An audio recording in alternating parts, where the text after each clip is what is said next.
What you doing?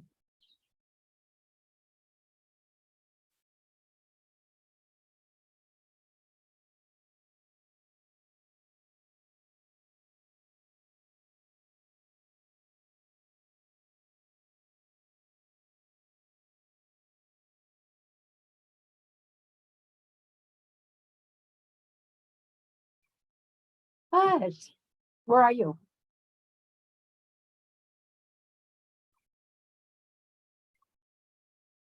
What do you see? What do you see? What do you see? Is there a dog in the window? Yeah. Yeah. Your dog won't, you want to play with that dog? Yeah. But it won't play with you? Yeah. Oh, really? Is that a mean dog? What? What? Yes. I'm just gonna start the meeting, then I'm gonna go for a walk with you. Okay.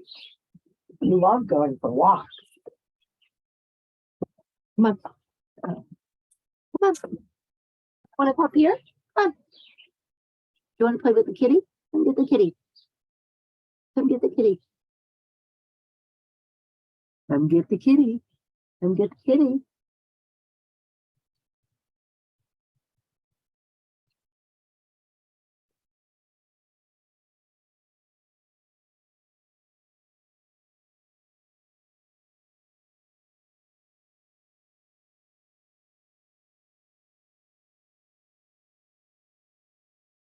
You want that? You want it? Oh, you can. Oh, you're gonna try and take it. Oh my goodness. Oh my goodness.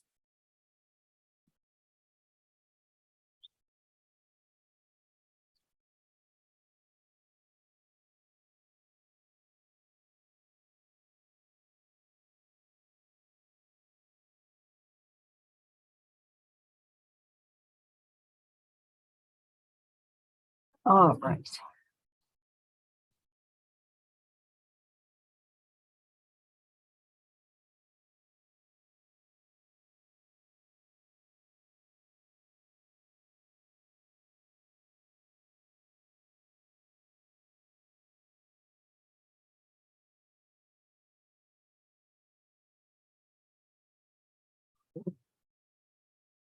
What?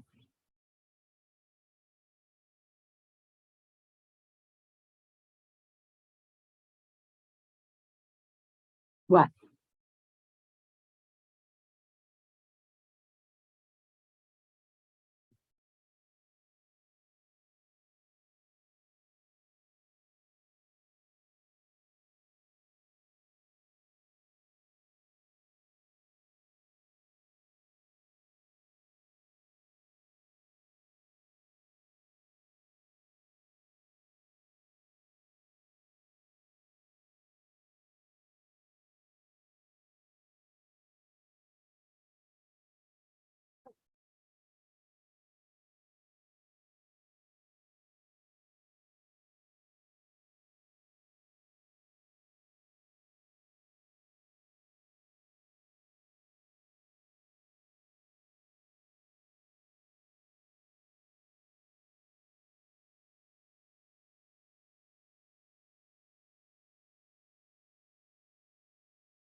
Look, they're looking behind you. There's no dog.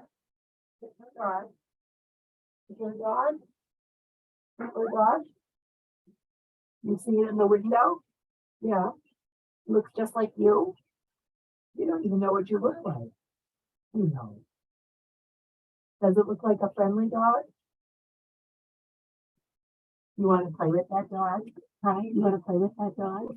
Yeah. You want to play with that dog? But it won't play with you? The mean dog? Yes, I know. I know. Let's play with this.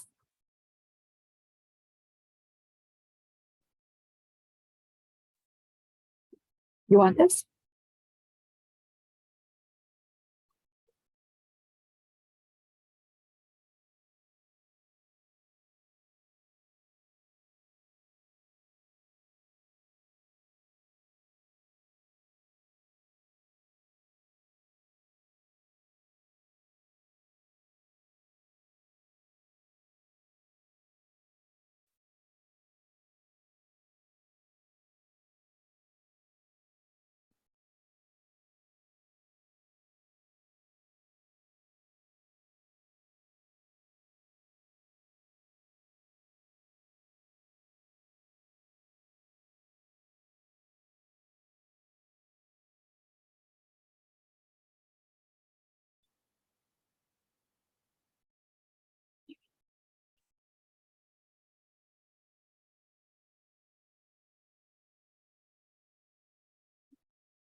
No.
Mary Ann, are you there? Yep. Hi, Hi, how are you?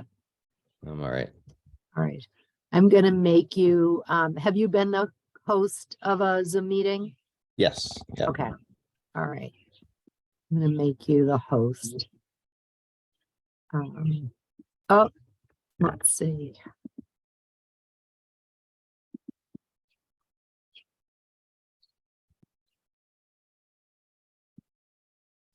Okay, there you go.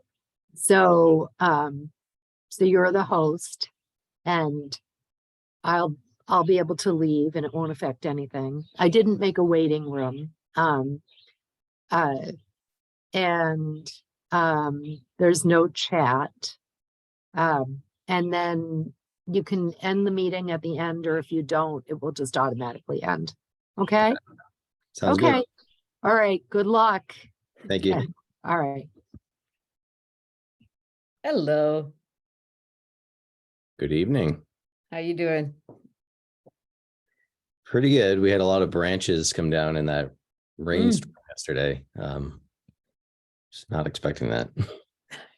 I had one come down about 10 feet in front of my car as I was driving up from Leverett on Oof. those winding curves between Leverett and the bottom of the Shutesbury Hill there, and just came right down on the wires and right in front of me. Kind of makes you realize how serendipitous it is that, you know, if you're in the right place at the wrong time. Hello, Hello, how you guys doing? Good. great. You look great.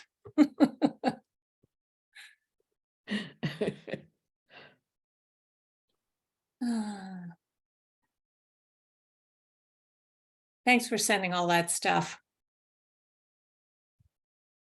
All of background material. Mm-hmm. That was good. Mm-hmm. Oh, yeah.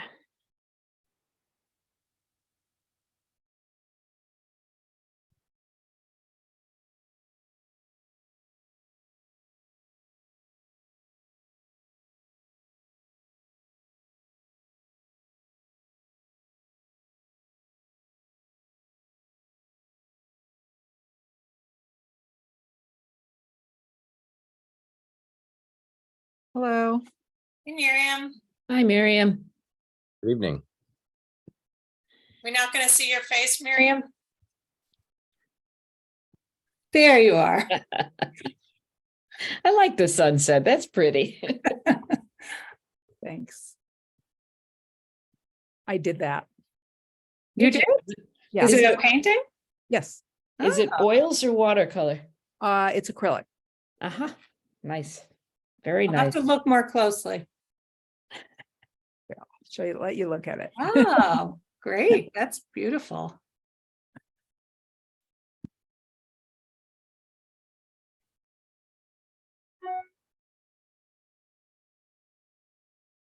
So who else are we waiting for? Alan, Henry. And That's it. It's just Alan and Henry, right? it. Because we don't have Jake Messier Yeah, I mean, I suppose technically he is still, but he hasn't. this fiscal year, but yeah, I don't Yeah. think he's. I'm Who pretty does sure. he, I Henry- forget, who does he represent? He was a planning board. Oh, I'm pretty sure Henry was going to attend, so maybe I'll see if I can reach him.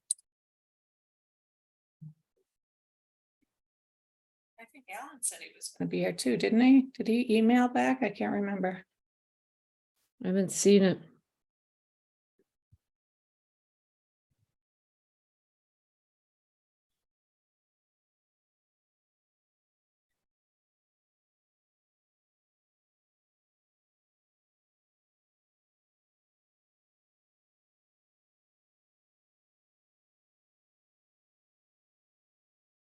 I was trying to print stuff out for, just as a reference for tonight, and something got totally screwed up with my printer. So if I'm looking down, it's because I'm trying to pull stuff up from the email. Oh, there's Thanks, Alan. Alan.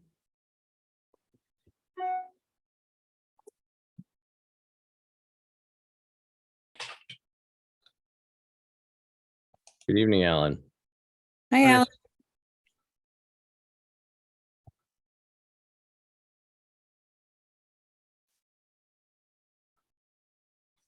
Can we go ahead and get started? I have something else I have after this, so.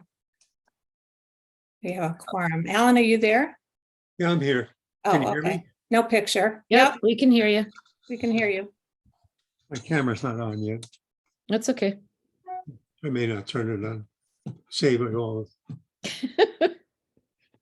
All right. Well, since we have a quorum, I'm going to call this meeting of the CPC to order.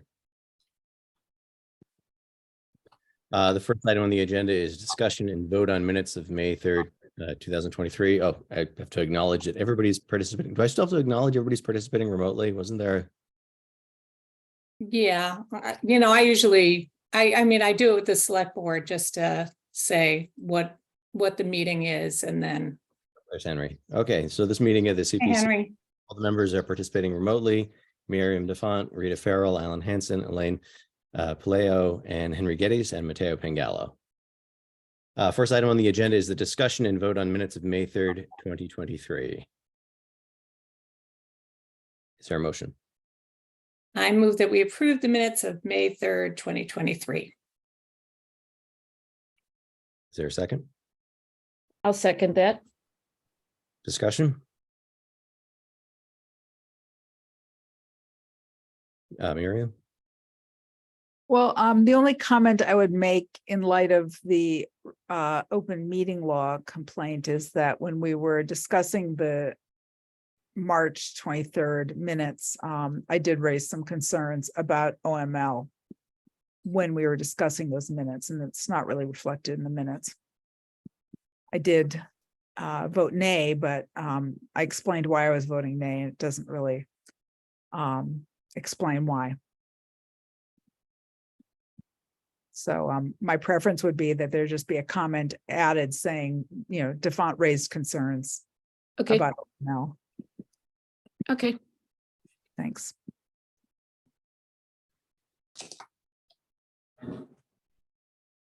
I would also sort of in the same vein, because of the open meeting law situation, ask that we have a list of documents from the meeting appended to it. And I can, give me a second. I can send it to you, Elaine. I also have the, just so that the committee can see what I'm talking about. Because you did have the text of the warrant articles in there, but since open meeting law requires that we have a list of the documents that we talked about, I want to make sure that we include a reference to the letter that we received on April. Okay. Okay, if you could send that to me, I'll just put that on the bottom of the, that'd be great.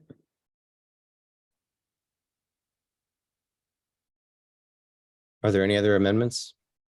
I'm sorry, I was trying to type. Miriam, you wanted to say that you voted, you raised open meeting law concerns? Yeah. Okay, Well, DeFont explained she's voting nay because of concerns or whatever you want to, something like that.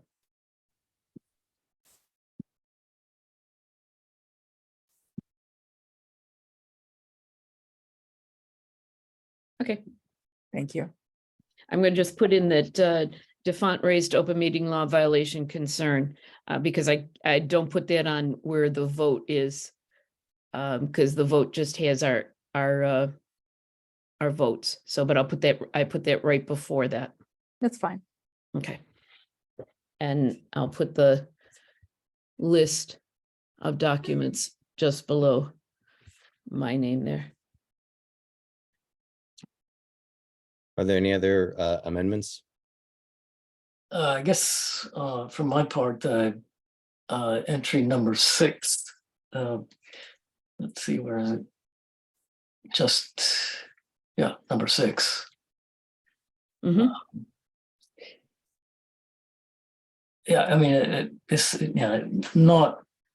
it was based on the decision, not on the science.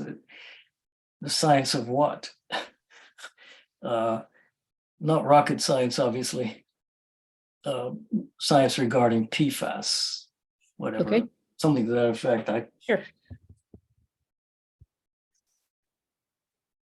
I can put that is the end of the sentence, Yep, that not on the science regarding PFAS? Yep. Okay. You can do that.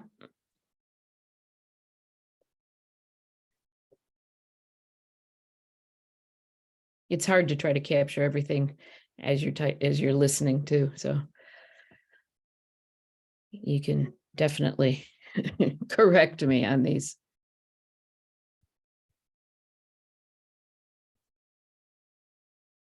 Are there any other amendments to the minutes?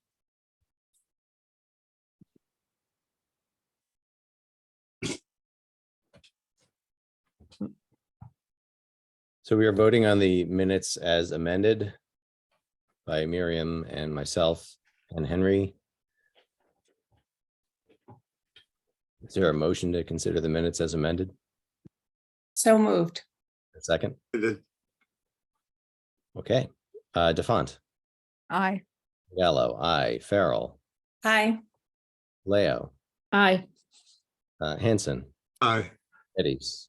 aye. All right. Moving on to the next item on the agenda.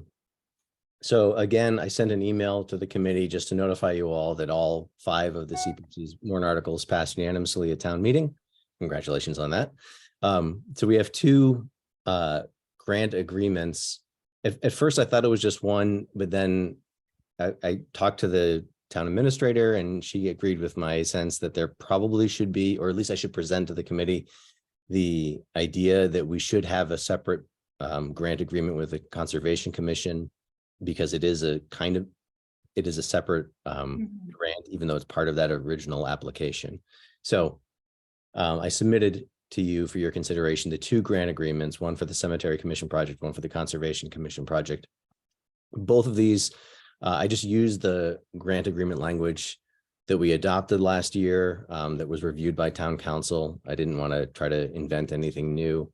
And this is the grant language that's specifically for grants to other town bodies. I suppose we should take them separately. Why don't we start with the Conservation Commission one? Is there any discussion on this grant agreement, which would be presented to the select board to sign with the Conservation Commission? I have a question. Since my assumption is going to be that the highway department is going to do the work, or the bulk of the work for the parking lot, do we need approval from the select board for that? Yes, you will. Does that need to be? Is that something that was discussed with the highway department? I think that was always the assumption, was that it would be the highway department that do the work. I don't know. Yeah, okay. I don't recall that being part of the discussion, but certainly, yeah, I think maybe when the select board executes the grant agreement, it could be talked about then. Okay. So if you do you want me to ask Becky to put it on the agenda? It wouldn't be for next week, it would be 2 weeks after. Yeah, that'd be great. We have to do a site visit with the person who did the baseline survey, who's gonna give us some ideas of where he thinks an appropriate spot would be for a parking area. So Okay. and we're hoping that some of this will also be used for signage as well as parking. Okay. So All right, so let me just tell you, Miriam, so you can put it on your calendar. So select board meets next Tuesday, which is the 20th.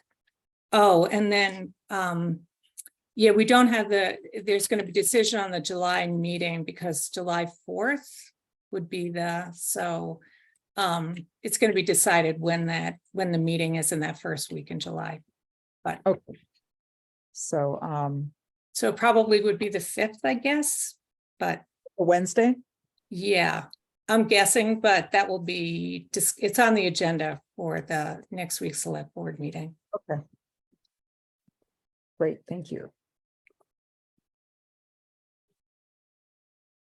So I move that we approve the grant agreement for the Conservation Commission for the parking at, what's it called again, Miriam?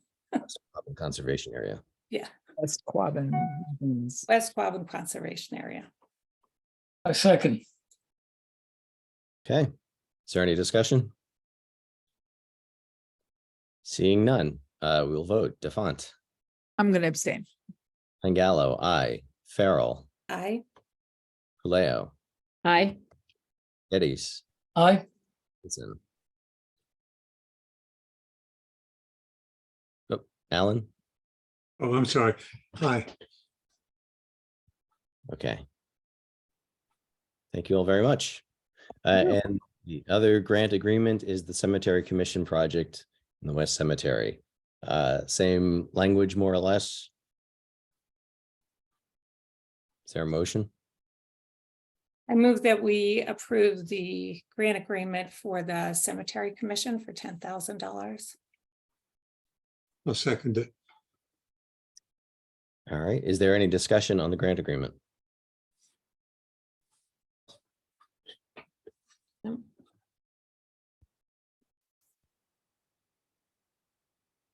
Okay. The exhibit A is not on the, I don't think it's on the document I sent you. Is it on the document that I sent you? I don't Um, recall seeing Exhibit A. What was that, the budget? The exhibit A would be just the full application. Oh, We append on the end, which is, No, it just said Exhibit A. so I will.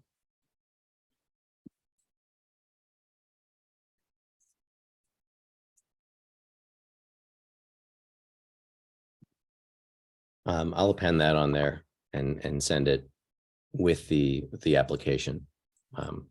Just because that's described as the scope of work. So that's the only amendment that I would have.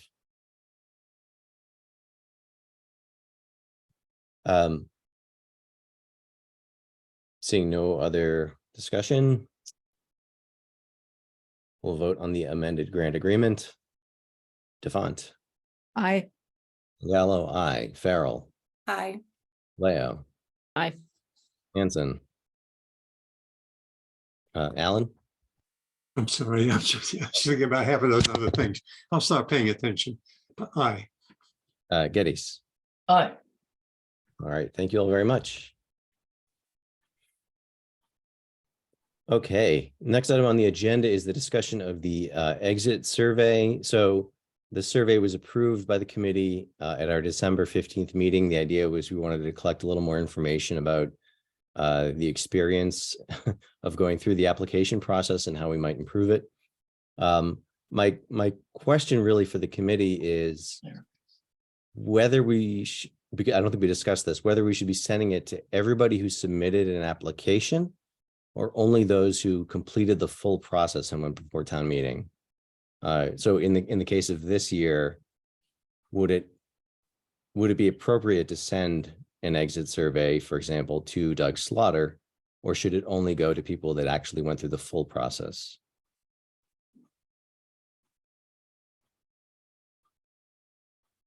Miriam, I think you're muted. I would think anybody who applied. I would agree with Miriam. I would think that if it's, if we want feedback on, the difficulty of the application process, we need to know the ones who started it and then withdrew. I mean, because there have been ones in the past that have started and withdrew, and some of that was because they weren't as well prepared as they should have been, or the whole the project was not under CPC jurisdiction. So I think it would be good for everybody to get it. Does that, would you say that includes also those who apply or those who submit the determinations of eligibility and who are, because for example, this year we had somebody who submitted a DOE for a signboard project, which was not eligible. Should they also receive it? I wouldn't send somebody who just went through the determination of eligibility. Somebody who applied is different. Yeah, I agree. Yeah, I agree too. Well, is it possible that there could be somebody who didn't make it past the determination of eligibility process, but perhaps felt, like maybe they needed more information or more guidance and, might have some feedback about that? Because that's, I don't know. My sense that this was about the application process rather than the determination of eligibility. And it's very preliminary. The only other thing that struck me as I was reading through this again was, and I'm not sure this is the right place. I mean, we want to encourage, as many applications as possible and getting the word out. And I don't know if we would want to ask applicants about whether or not, we asked them how did they hear about it, but would we want to ask them, or maybe it's not, maybe it doesn't belong here. It's just more about how people get informed about the availability of these funds. And it's sort of a bigger question for. Yeah, I agree. I agree with you. And actually to that point, and this kind of goes back to Miriam's point, I can see the value then of asking people who submitted just the determination of eligibility, their responses to the first three questions here. And I suppose also question 5, but particularly the first 3 questions might be useful. It might be useful to know, how deep into gathering information about this did they go before they submitted that? Or did they think that submitting the determination of eligibility was kind of it, like they were going to be reviewed for funding at that stage? It's also, it's not like a burdensome amount of paperwork when we're talking about just a couple of applicants each year.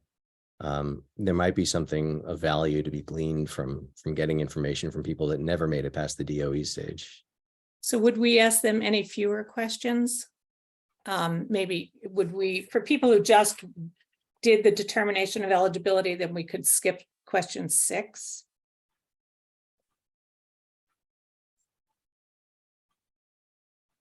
Well, wouldn't that be applicable to the whole spectrum of the application?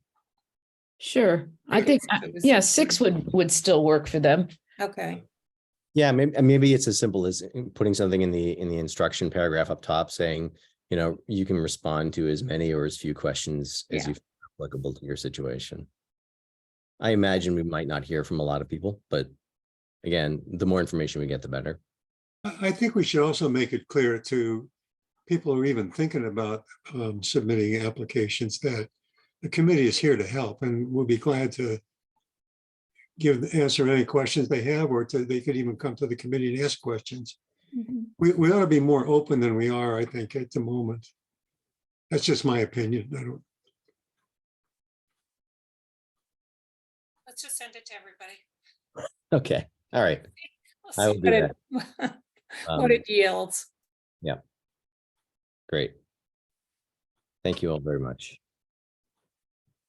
And I agree with Alan, that the more we can sort of make ourselves available to answer people's questions, and address any confusion or misunderstanding, the better, because then we'll probably end up getting more applicants. Mm. Yeah. All right. Well, I'm going to move on to the next item on the, unless there are other comments on the survey. No. All right. Moving on to the next item on the agenda, which is the scheduling of this upcoming fiscal year's meetings. This is purely informational, so I don't know that we really need to take any action on this at this point, except I would like to kind of nail down our next meeting date. And the reason that I put it on that calendar for August 24th is to allow time for the public hearing about the community preservation plan in September, which really is, as we've discussed at prior meetings, is the public hearing that we're required to have by law. And it's supposed to happen really, or should happen before we start the process, because it's supposed to be geared towards that sort of larger level of thinking about what are the needs, the priorities, the criteria that we should be using. So to that end, and I'm going to share this on the screen so that it can be in the recording as well. This was my proposed schedule, again, sort of going off what typically the committee does in terms of meeting on the third Thursdays, and then aiming to have the determination of eligibility deadline and the application deadline around about the same point in the calendar where it is apparently traditionally fallen, at least this past year. Mhm. The big sort of question mark on this proposed schedule, of course, is first of all, a town meeting, which I mean, I don't know. I don't try to prognosticate about when this might, happening. And so that obviously would change the meeting plans for the end of the year. Yeah, because we changed town meeting to, I believe it's the last Saturday in April. And Yes. we've been moving it the last couple of years in order to accommodate both schedules, but also make sure we could have it outside. It seemed to me that there were a number of people this year who said, could we just go back inside next year, which would be simpler in a lot of respects and less expensive because that, getting a tent and so forth. So I guess if that were the case, we would need to move that April 18th date up because the warrant gets done, typically at least 2 weeks before the select board votes on the warrant, 2 weeks before town meeting. So April. So we'd have to scrunch everything up a little bit. Yeah. The deadline for applications would have to move up. Yeah, I'm just looking to see if I can find a calendar. Probably the best thing to do would be to start with 2 meetings in January so that we can scrunch everything up so that our draft and vote on the grant agreements happens like the first week in April so we can get it to the select board. You mean on the on the warrant articles? Yeah. I think if we could move that March 21st meeting up just by a week and then move everything else up by a week, would probably be okay. So You're thinking about not putting in a second meeting in January? yeah, I don't know what we would be doing in January because we wouldn't even have the applications. The applications are due February 5th. Yeah, that's true. Well, So- we would move the application deadline up. Yeah, Is but what we've I'm always saying. wanted to give people a little bit more time Mhm. on the applications. And I think that makes sense that. And maybe have 2 meetings in March. Or just have that April meeting earlier. At least a week earlier. Let's say it's April 11th. Then it's still in time. I don't have a 2024 calendar here. Does anybody have a? Yep, I do. Can you just look at if we were meeting April 11th, how many weeks is that? If we were meeting April 11th, Yeah. no, if you're having the town meeting, the last Saturday of Saturday? April would be the 27th. Oh, okay. So we'd we'd have to be, Yeah. Yeah, we couldn't do that. we'd have to meet on the 4th, Right. April 4th. Okay. And Could so, we just do that? Could we just meet on April 4th? March 21st and then April 4th, that would be 2 weeks, yeah. I think that's enough time to, Yeah. I mean, Could do because that, yeah. at that point, it's just switching from the application vote to the writing. Yeah. of applicants. And that's enough time then. I'm a little concerned though, if we're putting this out to the community and we only have 1 meeting to ask questions of applicants. I'd like to, we've always had an extra meeting like the first week of March, just in case. We can always cancel it, but we might have so many applicants that we need 2 meetings. Yeah, that makes sense. Just to do one that first week in March.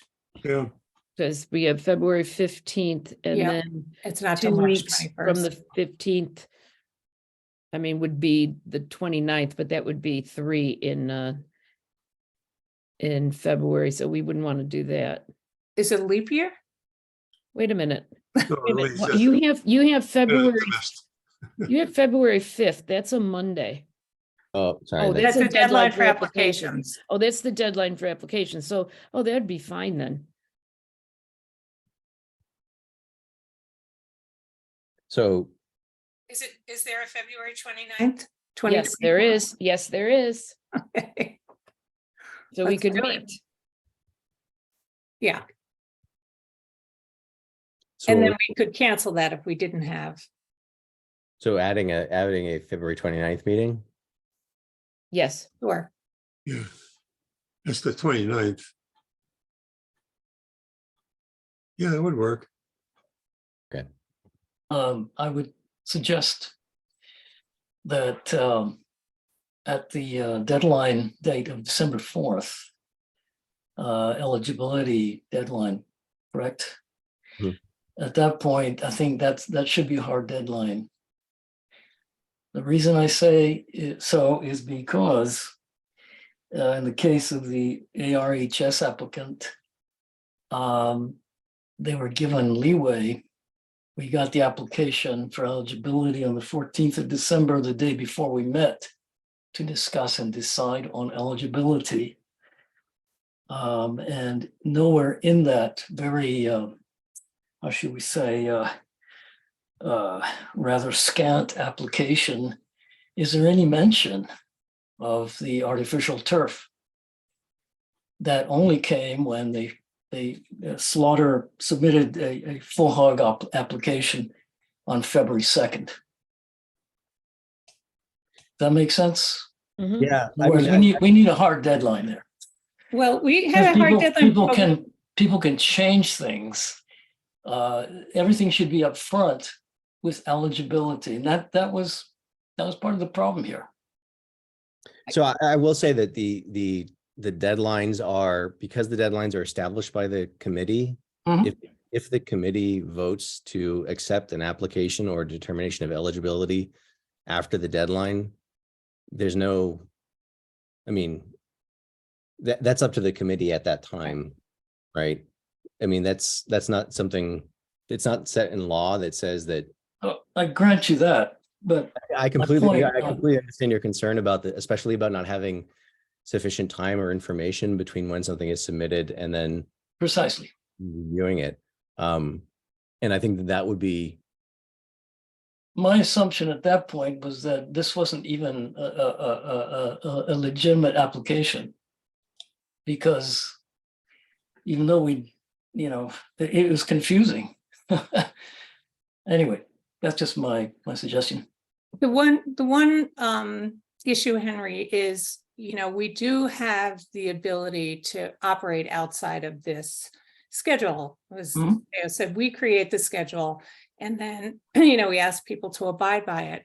My experience with other communities and dealing with CPA is we don't want to be so rigid that if there was a really great opportunity to where the CPC had to act quickly. And a good example is, a parcel of land became available and we wanted to do something. We wanted to, vote to acquire it, that we could do that outside. It would always have to be done through town meeting, but we could even do it outside of annual town meeting. So it's just a way of like maintaining some flexibility that we don't lock ourselves in if, something happened where we wanted to be able to respond to something extraordinary. Sure. And we can always do both, couldn't we? We could say, this is a deadline by which, you should have a fairly thorough idea about what you're applying for. And we could also have the flexibility to change our minds or allow for further applicants to come in. Yeah, I mean, I would say I think that's an excellent suggestion. I mean, if a student submits late work to me, I accept it, but I don't advertise that fact, right? Like I don't want to emphasize the fact that there's flexibility built into it. I think for the same reason, we should still present this as this is the deadline. Absolutely. And I will say, so the situation with the DOE from the track and field project was kind of confused in that because we require both a hard copy and a digital copy, the applicant submitted the hard copy by the deadline, but didn't submit the electronic copy by the deadline. And that's partially my fault for not checking the CPC mailbox at town hall frequently enough, apparently. But I think, you know, that was for that reason alone, kind of a peculiar situation. I still think we should require both. I still think we should require a hard copy and electronic copy, but that is something that I would just add here about that particular DOE. Yeah, and that goes in our when we get to reviewing our plan and DOE, we could write that in there specifically if it's not in there already. I'm pretty sure it's in there, but we could do that. And another thing that I would suggest we do, and this is kind of just an operational thing, and this goes back to Alan's point about being a little more proactive to get more applications. I think that it would be good for the committee to be a bit more, I'm sort of looking for, well, to be direct with people who submit DOEs with reminders about application deadlines. I'm not saying that it's our job to tell them when to submit stuff, but I think that it's probably not a bad idea for us. If we know they submitted the DOE, we know that they're probably going to be submitting an application. And so to be reminding them about that deadline. And that's something that, you know, as chair, I'm, you know, happy to take on as well.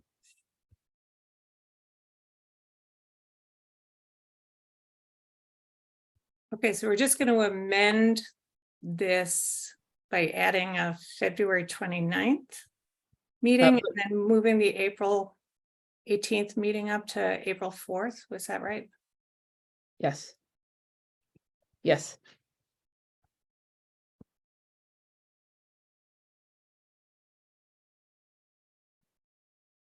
Do you want us to vote on this, Matteo, or just?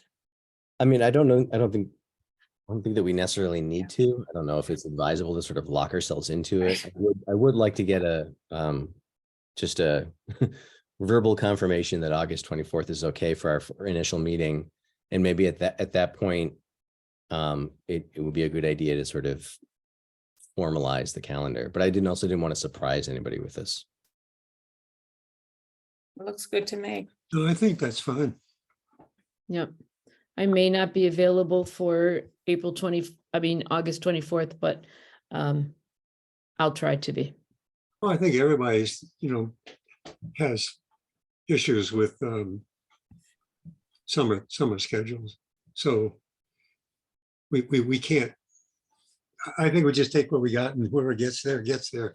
Right. Hope we get enough people to have a meeting. It's always been that way, right? I mean, Yes. you and I sat there at one meeting, it was the two of us. Or Right. maybe the three of us, I think. It's was very one small lonely. meeting. All right. Just a Wait. quick Yep. observation. We did talk about motivating people to apply for these grants. And there's been the issue of, you know, it being a confounding process. You know, how do you reach people? How do you advertise it, et cetera? And I mean, in some ways we could do a bit of demographic work here. You know, it's very simple. You know, what's the nature of the population here? For example, 8% of the population of Shutesbury currently is Latino. You wouldn't know it. And Latinos may have particular issues, concerns, things of that nature. But there are different pockets of population in the town that could be reached, perhaps more directly. I don't know. I'd be happy to take that on. Go through the demographics of the town to see, what does it look like by income, by ethnicity, whatever. One of the things that has come up is, how might affordable housing projects be developed using CPC funds? And I don't know if there's been discussion before I joined the There CPC has. about There has. what Yep. that would look like and what could be potential things, but seems like there would need to be some community education. Yeah, well, we did the affordable housing project on West Pelham Road recently. What was that? The Habitat House. Habitat for Humanity House. I didn't know that. Yep, we did it, what was it, 2 years ago? Yeah, Yeah. something like that. Mhm. Wow, cool. Be great to do another one. It would be really great. Yes. So, But we should, we can talk about that, Miriam. I have a lot of sort of background with I'm this sure you do. and I know, I'm sure can talk about the challenges, which we in a small community without any infrastructure. And sort of what, other communities that have done, what other small communities have done. So maybe we could do that at our August meeting or one of our early meetings when we're thinking about how we market the CPA money. yeah, I would really like to take Henry up on his offer to research that and to really get it, the ability to find out where the pockets of the community are, because you have the public hearing advertisement going on for August 25th and the public hearing on the 21st of September. So that would be great to figure out if that's a good way to do it, or to, figure out who we invite. And, it's obviously open to everyone, but special invitations often hold a lot more weight. So, I think it could be great to have it as an in-person, so they can ask questions, they can get comfortable with what kinds of plans we've done before and everything. Sometimes Zoom is not quite as, I don't know, it's just doesn't come across as well, I think. User friendly. Yes. Thank you. Personable. I'd like to remind everybody too that the state CPC website has a list of all the towns in Massachusetts that have had programs funded under the CPC. Some of those are towns the size of Shutesbury, and they have housing projects. You can take a look and see what they've done. We did this, I don't know, a number of years ago when the Habitat for Humanity House was going up. Right. There's a lot of useful information there if you're not familiar with it. I think it's also worth remembering, though, that for at least for a substantially sized, we're talking about a significant number of units for affordable housing. The share of that project that's going to come from CPA funding is going to be smaller than, say, the historic preservation that's involved with $10,000 in renovating graves or rehabilitating gravestones. Because, I mean, we have sufficient funds in our community housing fund for maybe 1 or 2 units. And then, we could also dip into the reserve fund, but as a small town, there's just not a lot there. So we would need to have a partner who's willing to play a significant role. That's why Habitat for Humanity was such a good partner, because Yeah. we did the purchase of the property, right? I think so, yeah. Yeah. Yeah, it was sort of a contribution towards the Yep. overall Yeah. cost of the house. Mm-hmm. And it doesn't have to be us alone. We can partner with other groups or with other committees in town. We don't have to do it all ourselves. We Right. don't have to come up with all the money. Right. We can poke and prod and get things going.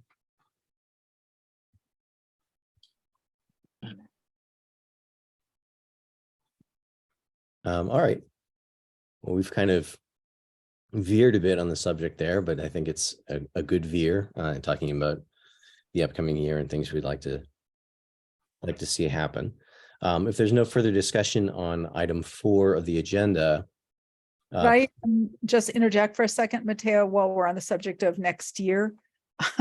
I just wanted to remind CPC that my appointment expires. I was only appointed till the end of June. And at this point, no one is available on the commission to hold this slot. So I am willing. You can appoint someone for your committee that is not actually on your committee. Yes. And I have reached out to people. You know, if we could find a suitable person, happy to hand it over, but I don't have anybody offhand right at this moment. So, you know, I can fill in again until we can find somebody else. Mhm.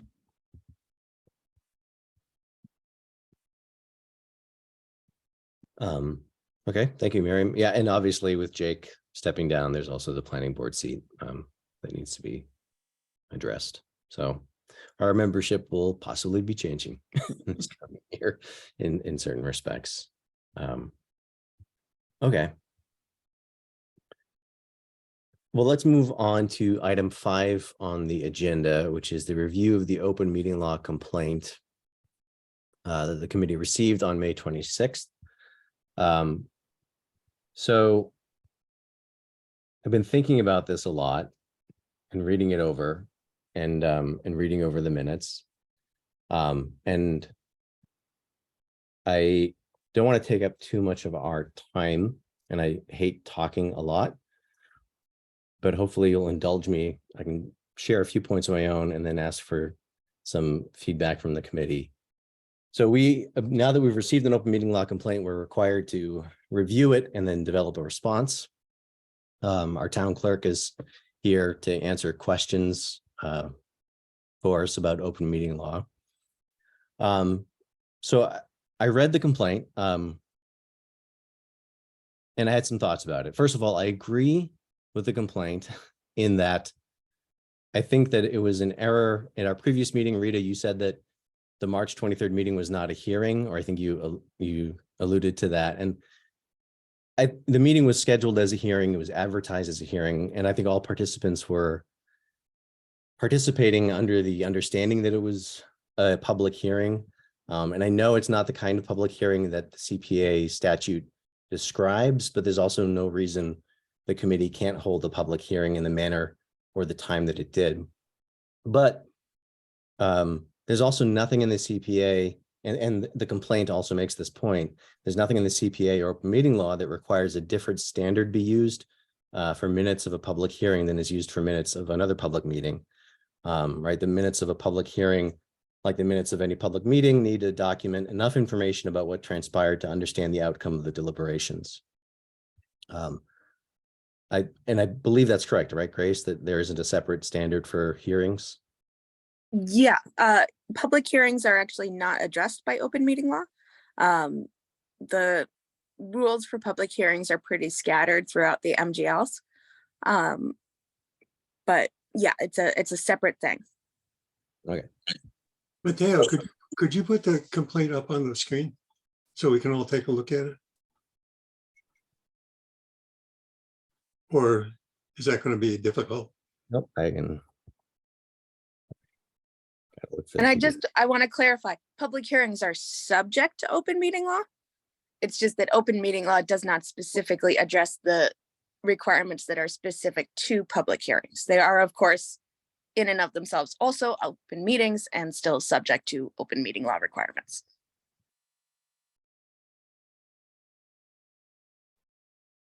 There we go.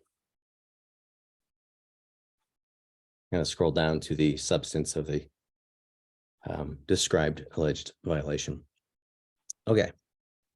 So I've reviewed the recording of the March 23rd meeting 3 times and juxtaposed it against the written minutes that were approved by the committee and that the town clerk validated as being compliant with open meeting law. I still concur with this committee and the town clerk that the minutes as amended constitute a sufficient record of what transpired at the meeting. I understand the complainant's frustrations, but there's also nothing, in my view, in the complaint that presents a new finding of fact, a new point of information, a new point of order that contradicts what the committee determined at its previous meeting or what the town clerk confirmed. And I would also add at the May 3rd meeting, and the complaint alludes to this, Elaine, I believe you said that the public comments that were not relevant to the question before the committee were not reflected in the minutes, and the complaint apparently, without verifying this, repeats that and takes that as the primary grounds of the objection. But and again, I went through the record, the minutes 3 times against the hearing. I timestamped it. Every person who spoke at the hearing was identified in the minutes, as was a summary of their comments on the application that was under discussion. So for those reasons, I still agree with the committee's determination and the town clerk's opinion that the minutes of March 23rd are acceptable. And I consider that first assertion in the complaint to be without merit. The second assertion, point number 2 in the description, notes that at our May 3rd meeting, the committee voted to amend the March 23rd minutes to include the required list of documents used during the meeting, but as of May 26th, the minutes that were available online had not been updated to reflect this change. And that is true as of May 26th, but the open meeting law requires that public bodies make minutes available in a timely manner, which is specifically described as within 30 days or within 3 subsequent meetings of the body, quote, whichever is later.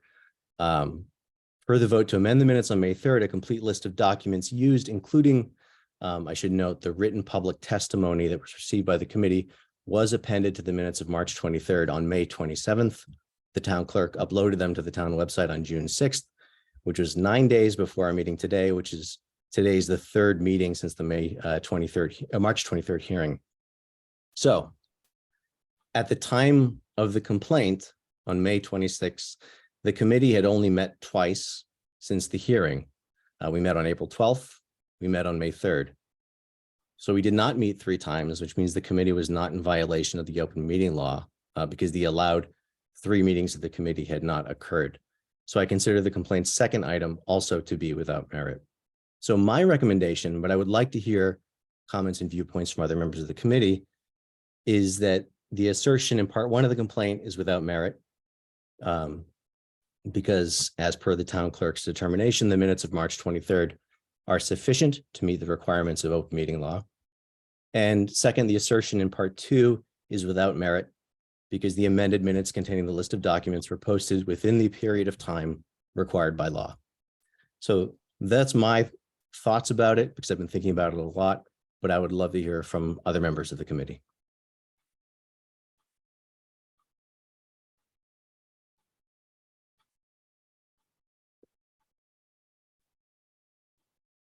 So I did not go back and do as thorough a sort of investigation, but I did read through the amended minutes. But I didn't listen to the recording. But I do rely upon our town clerk, who I called and specifically asked about whether or not in her professional opinion, that there was a violation of the open meeting law. She indicated that Grace had gone through, had listened to the listened to the recording and reviewed the minutes and did not determine that it was a violation. So I'm relying upon her expertise and experience with this, as well as kind of my own common sense of what should be included in minutes. So I'm in agreement, Mateo, with your conclusions.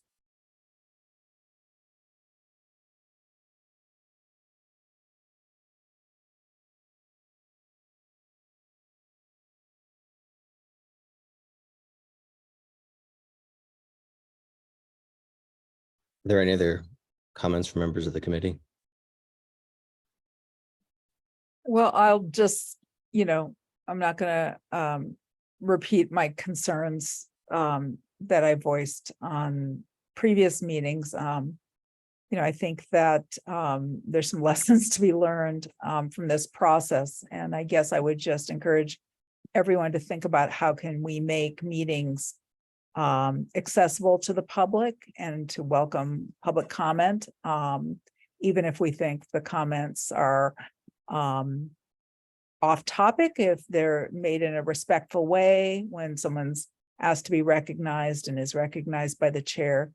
I think that it is a good practice to help people feel like their voices are being included and respected. And it seems that there were individuals that did not feel that way about those meetings. So I think it's just something to reflect on for future meetings.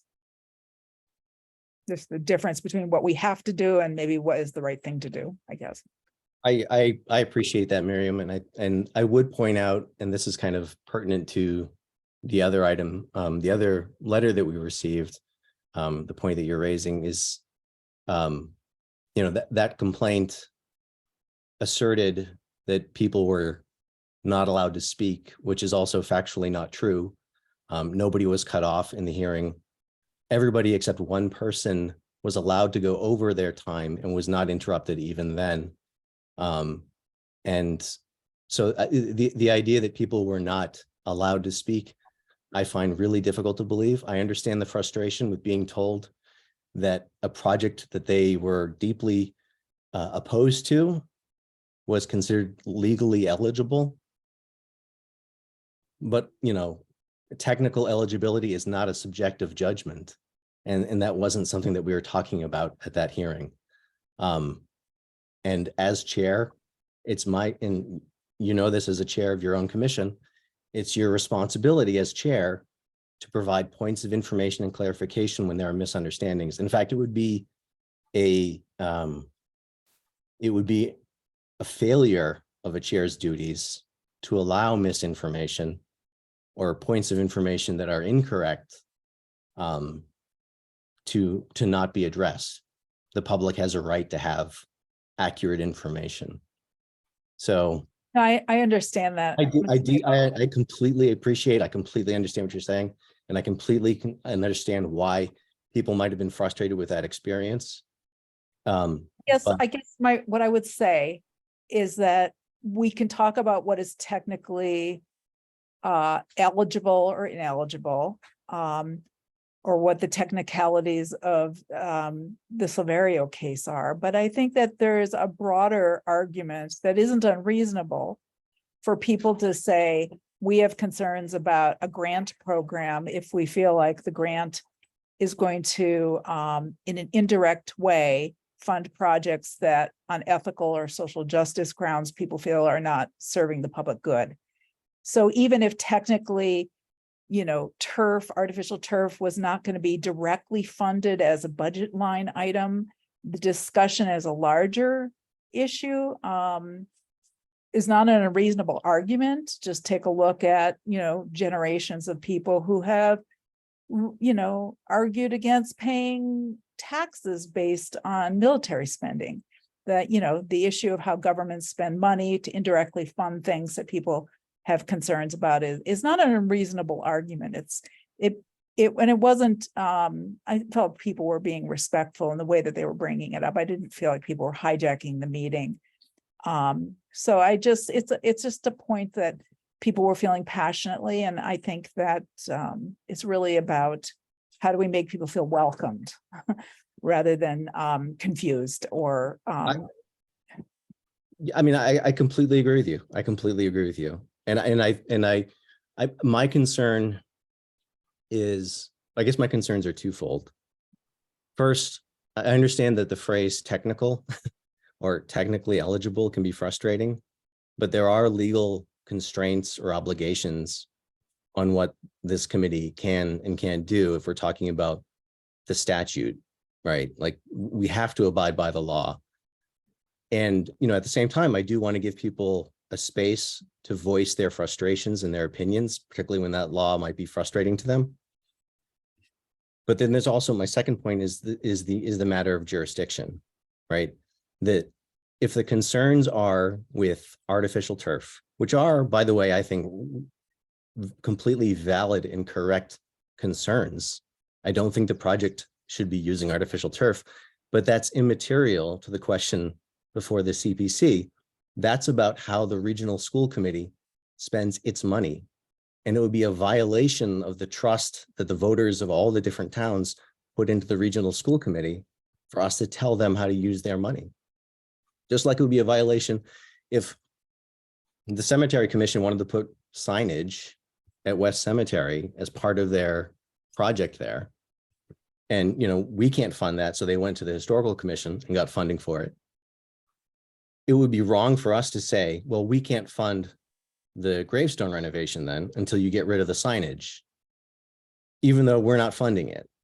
It's a question of jurisdiction. It's not our authority to tell the historical commission or the cemetery commission or the regional school committee how to use its money. Those complaints, and I think, you know, the resolution at town meeting was a good example of this, right?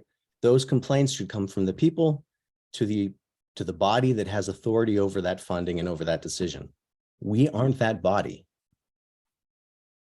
You know, we were being asked to fund 2% of that project, and it was part of that project that was explicitly not artificial turf.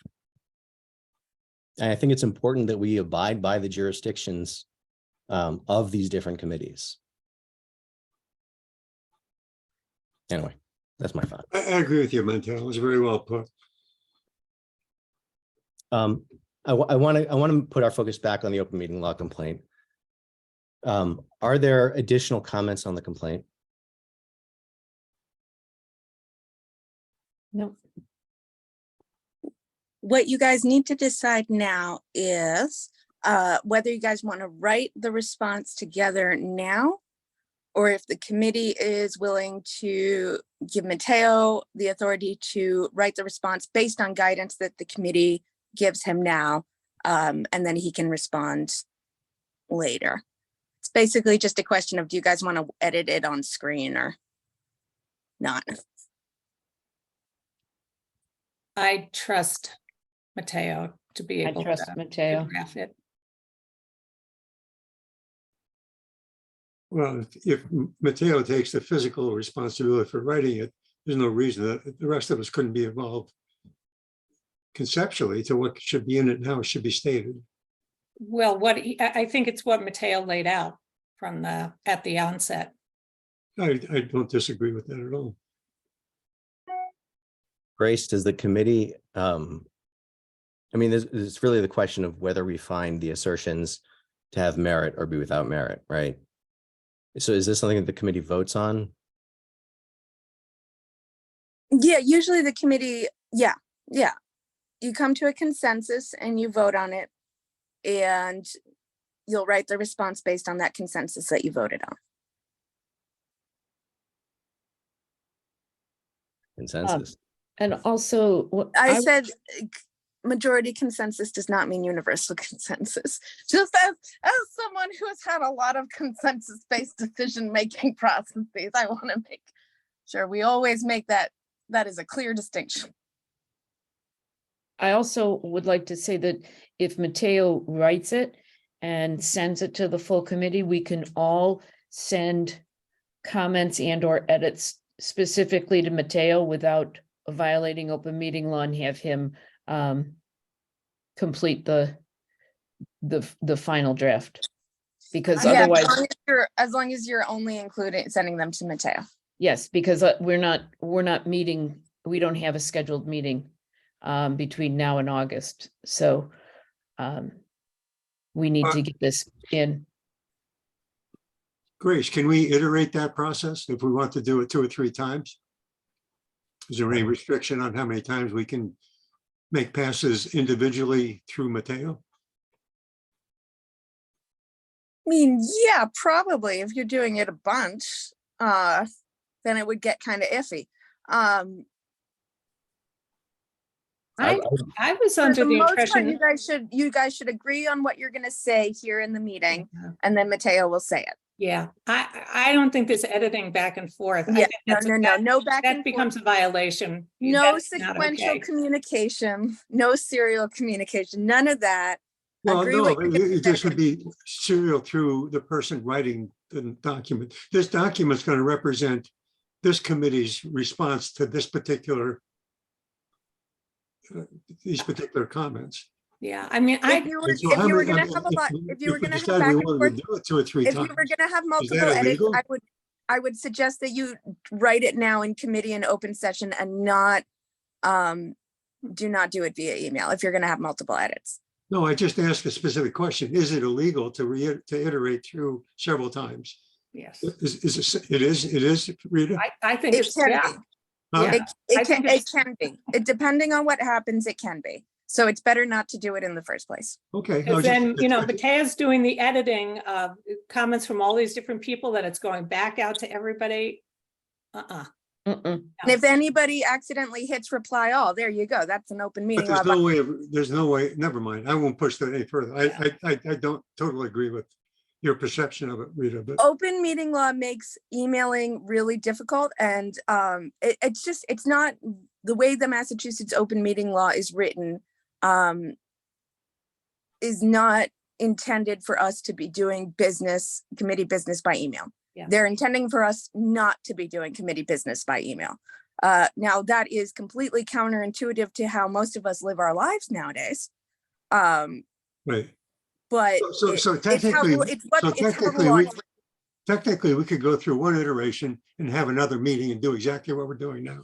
Well, there's a Yeah. timeline, right? There's a timeline when we need to respond to the complaint. You know, I You understand. need- Yeah, We you need don't to have another meeting respond. scheduled. Yeah. I would just as soon, I'm just trying to get a sense of what we can and can't do, that's all. Yeah. Legally. Because I have a lot of, well, never mind. I think it may take more than one iteration to fix what's wrong with this. That's my concern. Well, this is the complaint. This isn't the response. Right. I'm talking about the whole process. I think it's going to take more than one iteration, but I could be wrong.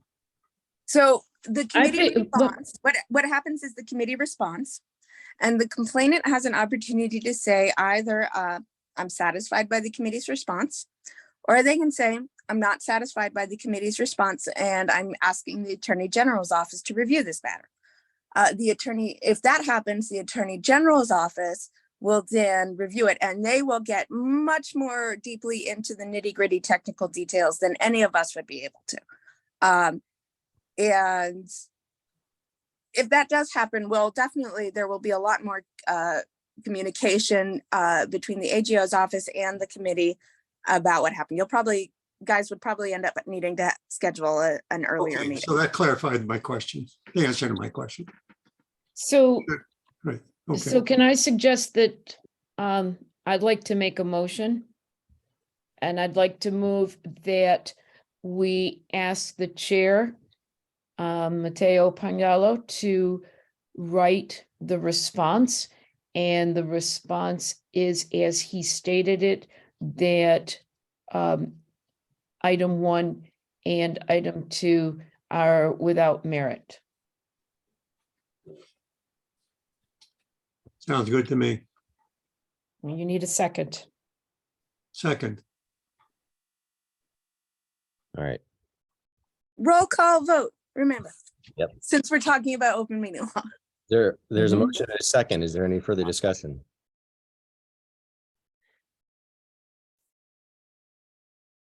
Okay, seeing none. Leo, Leo, I. Gallo, aye. Farrell. Farrell, you're muted. I, Geddes, Aye. Hanson, aye. LaFont. Abstain. Okay.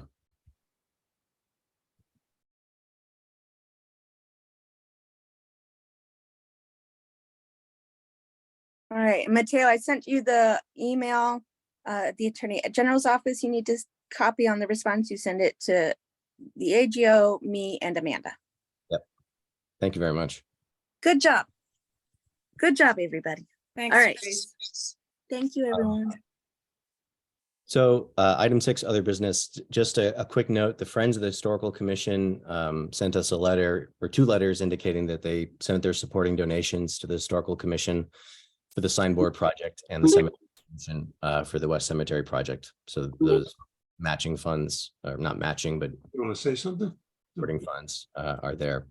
The other thing, and this is kind of out of the blue, but the Lake Wyola watershed plan from the Franklin Regional Council of Governments, I wanted to just sort of flag this for the committee. In their list of potential funding sources on page 67, mentions the CPA funding as something that could be used. So I just wanted to sort of alert everyone to that might be something we have coming down the pipeline in the coming year or years. I don't know. The only other possible application that I know of for next year is the building committee's request for CPA funds to rehabilitate the porch, at the Spear Library, which they withdrew last year or this past year. Who But- was that, Mateo? I'm sorry. The building committee had initially inquired. I don't even think they got as far as oh no, they did submit a determination of eligibility, I believe. And then they ended up not submitting an application. And I think that's just because they weren't prepared at that point. And Because this is to restore, it was to I guess the porch at the Spear Library needs structural improvements, is collapsing, basically. got it. And so that might be something that we have coming down the pipeline this coming year. But those are the only 2 that I have any inkling of, unless the regional schools come back to us. Is there any other business? Nope. Seeing none, I will entertain a motion to adjourn. So moved. Second, Defont. Sorry, you're muted. Aye. Sangallo, aye. Farrell, Aye. Leo, Aye. Henson, Hi. Eddies. C. Have a great evening, everybody. Good night. Aye. Mateo? Yeah. What, could you please tell me what you said the Historical Commission sent their funds for what? Oh, so they sent the Friends of the Historical Commission sent their supporting donation to the Historical Commission for the signboard project For and the Friends of the Historical Commission. Got it. the Cemetery Commission for the West Cemetery project. Thank you. Thank you. All right. Okay, good night.